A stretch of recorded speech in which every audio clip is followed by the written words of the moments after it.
The Age of Heroes.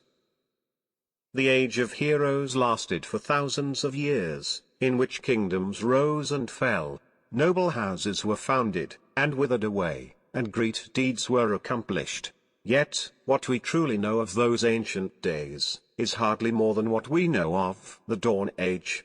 The tales we have now are the work of septons and maesters writing thousands of years after the fact. Yet, unlike the children of the forest and the giants, the first men of this age of heroes left behind some ruins and ancient castles that can corroborate parts of the ancient legends. And there are stone monuments in the Barrow fields and elsewhere marked with their runes. It is through these remnants that we can begin to ferret out the truth behind the tales. What is commonly accepted is that the Age of Heroes began with the pact and extended through the thousands of years in which the first men and the children lived in peace with one another. With so much land ceded to them, the first men at last had room to increase. From the land of always winter to the shores of the summer sea, the first men ruled from their ring forts. Petty kings and powerful lords proliferated, but in time some few proved to be stronger than the rest, forging the seeds of the kingdoms that are the ancestors of the 7 kingdoms we know today. The names of the kings of these earliest of realms are caught up in legend, and the tales that claim their individual rules lasted hundreds of years are to be understood as errors and fantasies, introduced by others in later days.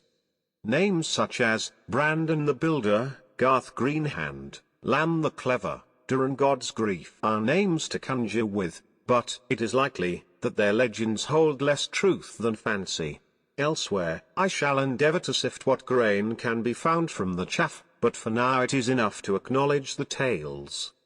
And besides the legendary kings and the hundreds of kingdoms from which the 7 kingdoms were born, stories of such as Simeon Star-Eyes, Serwyn of the Mirror Shield, and other heroes have become fodder for septons and singers alike. Did such heroes once exist? It may be so. But when the singers number Serwyn of the Mirror Shield as one of the King's Guard, an institution that was only formed during the reign of Egon the Conqueror, we can see why it is that few of these tales can ever be trusted. The septons who first wrote them down took what details suited them and added others, and the singers changed them, sometimes beyond all recognition, for the sake of a warm place in some lord's hall.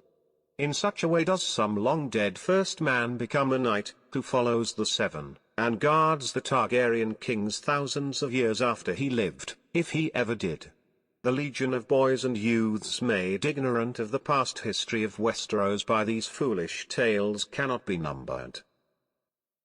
Thank you for watching. To continue listening to George R.R. Martin's The World of Ice and Fire, look for my other videos, and please subscribe. Next in this series, The World of Ice and Fire Episode 4, The Long Night.